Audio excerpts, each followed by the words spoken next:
Okay, let's try something else.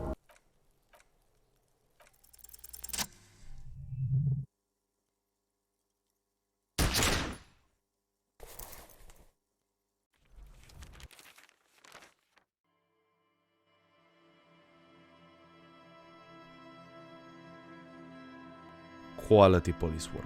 Disco Elysium ruined video games for me. I tried going back to other games, but I just couldn't care less about laying down one more building foundation, saving a settlement from a group of marauding bandits, or researching yet another fucking tech tree to optimize my colony's food production. Okay, don't get me wrong, I did play some other video games, but even during their best moments my mind was set firmly on Disco Elysium. Like any great meaningful piece of art, Disco Elysium will stick around with you way beyond its 40-hour long campaign. It sure stuck with me, and only in subsequent playthroughs did I realize how special this game truly is. So sit tight, cause there's a lot to unpack in this video. Disco Elysium is a hardboiled detective RPG developed by Studio M.O.O.N, a game development studio from Estonia. The game is set in Revoshol, a dilapidated autonomous city-state suffering from the aftermath of a failed communist revolution. You play as a rough around the edges detective who wakes up in a trash hotel room with an excruciating hangover and the worst case of amnesia. After picking up your clothes and telling a random woman this, you meet up with King Kitsuragi, a detective from another precinct. Together, you have to investigate the apparent lynching of a local man. After getting briefed by Kim and scolded by the bartender, manager, for trashing the place and scaring off his customers, you set off to unravel the circumstances behind your victim's ugly demise. So this is Disco Elysium in the broadest strokes possible. Once you play it, however, you soon discover that there's more to it than the clever whodunit plot. It's a massive, painstakingly created game with a novel, if not revolutionary set of gameplay mechanics and equally great writing and stories. Let's talk visuals first. Disco Elysium is drawn in a mostly watercolor style. It kinda looks like an impressionist painting if it were painted by a 1940s hardboiled detective writer, but don't take my word for it, I know nothing about art. What I do know is that it gives the game a distinctive look that matches the depressing shell-shock world that the game is set in. Streets look filthy and dilapidated after years of neglect. Characters, especially the portraits, look bloated, sickly, almost dead. The vistas in general, particularly the old fishing village where most of the second part of the game takes place, are bleak and hopeless. It's kind of beautiful in its own way. It reminds me of the decrepit beauty of the Dark Souls series. The music is, well, a little harder to define. It's an eclectic mix of dark electronic music, jazzy beats, gloomy orchestral pieces, and synth-driven 80s inspired melodies.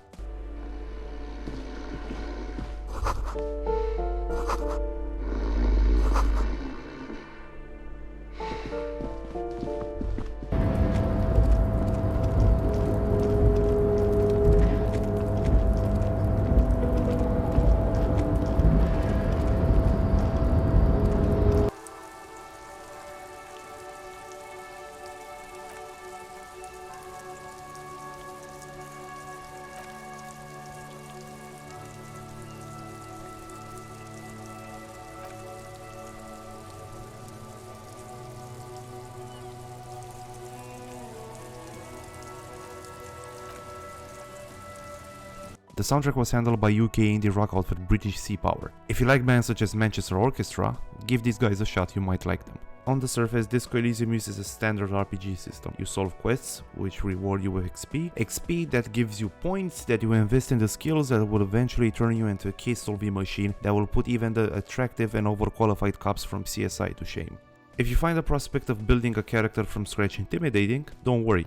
The game comes with 3 pre-made characters, each corresponding to a fictional detective. In fact, I strongly recommend beating the game at least once with each pre-made character before trying a custom build. It's the best way to squeeze the most juice out of the game. Anyway, there are 24 skills in total, neatly grouped into 3 categories. And these skills are a little, well, let's just say, abstract. Here are some of my favorites. Drama makes you better at detecting and telling lies, but it can turn you paranoid. Physical instrument, this is basically your macho side. Makes you better at beating people up and destroying things. You can also turn into a fascist if you invest too many points in this.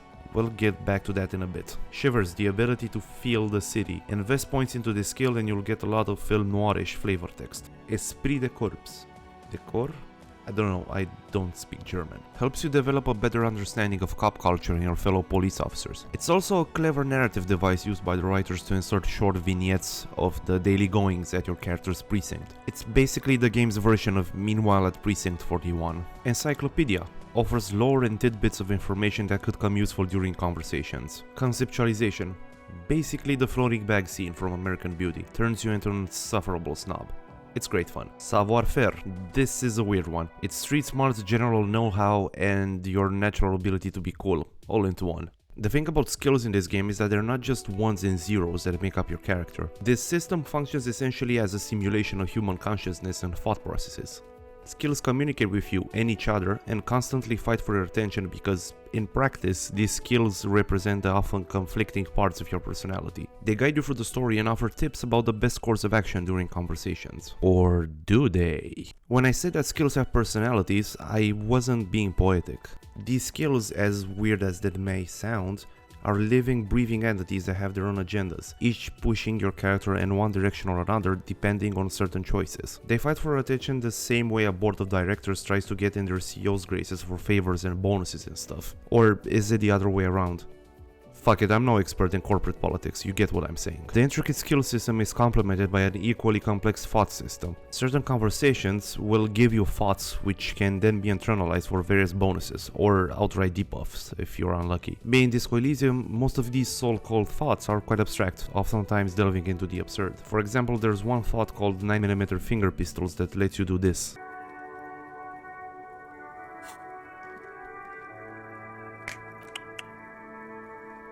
There's another one that turns you into a communist.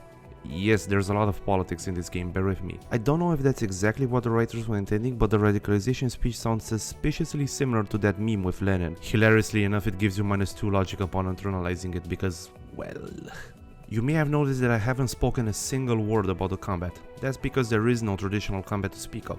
Disco Elysium is purely text and dialogue driven. It seems to me that the devs were wary of making the same mistake as Planescape Torment, which had a similar dialogue-centric gameplay, but a horrible combat system that crippled the enjoyment factor of the whole experience. Instead of combat, Disco Elysium uses a skill check system whose purpose is to, well, check if your character has enough points in said skills to perform an action. There are two types of checks: passive checks and active checks. Passive checks serve two main purposes: to provide small observations and unlock dialogue options. They are designed to replicate the little connections and observations that our minds make in the background. There is also a third, more subtle purpose: to make the prose more interesting and increase the readability of the text. Think about them as headings in a news article. We'll get back to this in a little bit. And there are the active checks, which are more straightforward and in line with how standard RPGs work. If you have X points in Y skill, you can do Z thing. If your chances of passing a skill are too low, don't worry, there are plenty of secret modifiers to level the playing field. Actions attempted through active checks can vary from trying to steal a book from a library, licking rum from a dirty bar table, to trying not to vomit in front of a corpse or struggling not to lose your shit and cry in front of a mob boss. They make for some of the best moments in the game. Disco Elysium, along with Vampire Bloodlines, is one of those RPGs that stay true to the pen and paper origins of the genre. Disco Elysium feels more like playing with a DM that reacts in real time to your decisions and makes the necessary adjustments to the world than a traditional RPG. Of course, it's only an illusion, but a flawlessly created illusion nonetheless. Nearly every decision that you can make is accounted for, and the game reacts accordingly by acknowledging it happened through either a line of text or dialogue, or by making necessary adjustments to certain quests. Only on 1 or 2 occasions have I seen certain dialogue lines out of sequence, but that's to be expected from a game of this size, let's be honest. The sheer level of interactivity and impact that you can have on the world, as well as the quest design itself, is astonishing. It's on par with the likes of Divinity Original Sin 2 and Vampire Bloodlines. Of course, all of this wouldn't have been possible without stellar writing, and Disco Elysium has probably the best writing I've ever seen in a video game. The writing reads, feels and flows as if Michael Chabon's Yiddish police union and Fitzgerald's The Beautiful and the Damned somehow surpassed their condition as inanimate objects, met in a speakeasy, drank a lot of alcohol and decided to co-write a script. Writing is great is what I'm trying to say. It's so descriptive, so evocative, so lush in detail that it adds layers upon layers of detail to an already complex world. The writing is so good that it made me devour every single piece of text, no matter how trivial. I haven't been so enthused over reading item descriptions since Dark Souls, and how could I resist when they describe a pair of old jeans with such, vividness. The writing is the soul of Disco Elysium, and I'd go so far as to say that it plays the biggest role in the high degree of freedom and depth of choice offered by the game, even more so than the gameplay mechanics themselves. They've even thought about how to frame and present the writing. Many people have an aversion to reading, and Disco Elysium is fully aware of the modern person's short attention span. That's why the dialogue box is designed to sort of mimic the flow and feel of social media. The text is presented in short, snappy, easy to read paragraphs. There's no Pillars of Eternity level of lore dumping and flowery prose to be found here, and since I have the attention span of a golden retriever puppy, I was very grateful for this. Even better, it makes the game easier to recommend to people who avoid old school isometric RPGs for that exact reason. As I've said earlier, the game kicks off by having a playable character wake up in his hotel room with absolutely no recollection of his life. Disco adds a clever twist to the video game amnesia trope, remember Knights of the Old Republic, by blaming a character's severe amnesia on drug and alcohol abuse.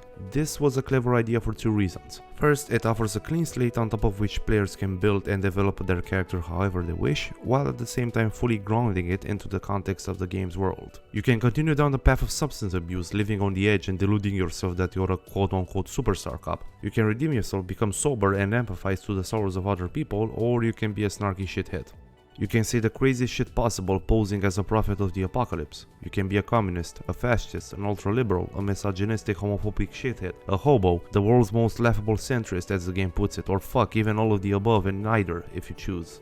Hell, I remember that I started my first playthrough with building a snarky narcissistic loose cannon type of detective in the spirit of Jimmy McNulty in mind, only to end up getting my shit together and abstaining from alcohol and drugs. I basically became a video game version of Monk, but with more personality quirks and an affinity for the supernatural. In other words, I went from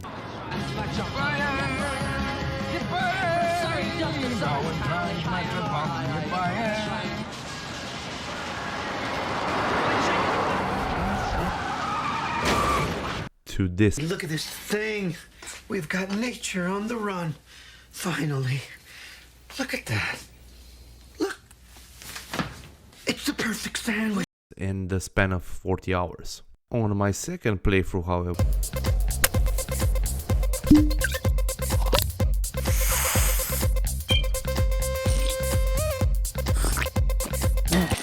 so it's safe to say that Disco Elysium gives players a lot of wiggle room when it comes to building their stories and adapts its systems accordingly. Now, as juicy as the writing may be, the writer's ability to juggle between multiple subjects, themes and moods, sometimes from one line of text to the other, is even more admirable. The first thing that struck me in my first few hours with this game was how funny it was, like viciously funny. Disco Elysium machine guns jokes with the pace of a struggling stand-up comedian trying to get the most out of his 10-minute open mic night routine.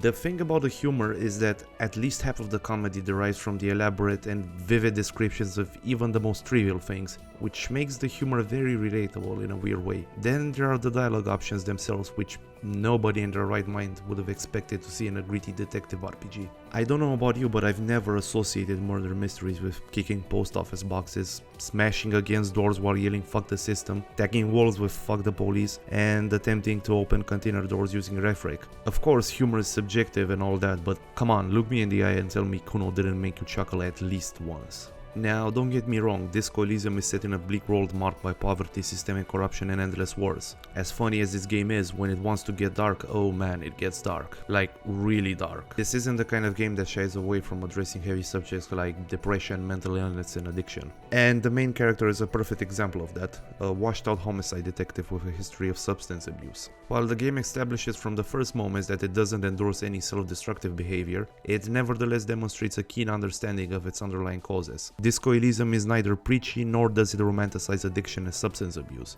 but it gives players the option to do so for the purposes of role-playing. I'm gonna go out there and say it's one of the most accurate video game depictions of addiction, depression and mental illness I've ever seen, up there with the likes of Senua and Night in the Woods. It shows a lot of sympathy for the people struggling with these problems, and the devs deserve a lot of credit for this. What is even more baffling to me is how the writers managed to strike a perfect balance between humor and drama, a thing that few games or media products in general, as a matter of fact, managed to pull off. It also helps that Disco Elysium, no matter how real it can get, never takes itself too seriously. One second it addresses the struggles of the working class following the deindustrialization of the economy, and in the next it throws a DMX reference out of freaking nowhere. When it comes to addressing social and political issues, Disco Elysium takes a more, nuanced stance. On the one hand, it goes into full satirical territory, no political ideology save from their sharp wit. On the other, it takes its politics very seriously. The game's huge script invests a lot of time addressing issues such as extremism, income inequality, the environment, and the economic stagnation of the lower and middle classes, among others. It's kind of incredible how they managed to squeeze in so many things in just 40 hours worth of gameplay, and even so, you won't see everything in the first playthrough. Unlocking all the thoughts alone requires multiple playthroughs, items, not to mention the tons of secret skill checks, stats and items spread throughout the map. Which brings me to my major gripe with Disco Elysium, its lack of focus, especially towards the end of the story, where the game comes very close to becoming a victim of its own ambition. Disco Elysium spends a little too much time on world building and side activities, sometimes to the detriment of the main story. The more I progressed through the game, the less interest I had in the main story. Not because of a dip in quality, mind you, but because the side activities were so much more interesting than the main story. You can't possibly expect me to give a shit about solving the murder when I'm busy hunting a cryptid or looking for a hobo's lost jacket, like, come on. Then there is the fact that toward the end, the tasks go further and further into fetch quest territory. The map is quite small, so you won't be wasting too much time on that, but it's something to consider nonetheless. Anyway, these are just nitpicks, and they're far from being deal breakers. This is Disco Elysium in a nutshell, a groundbreaking detective RPG that will go down as one of the most transformative and novel experiences in gaming history. Obviously, there are a few things that I didn't manage to cover as in-depth as I wanted to. So take this video more as a general review of Disco Elysium rather than a comprehensive analysis. Disco Elysium is a massive game that requires more than a 15-minute video, so maybe I'll revisit it in the future to talk about the things that I've missed here. Anyway, if you enjoyed this video, don't forget to hit the like button and subscribe to my channel for more content. The next video will be less Dash Shield Hammett and more Game of Thrones. Until then, time to go work in the shit factory.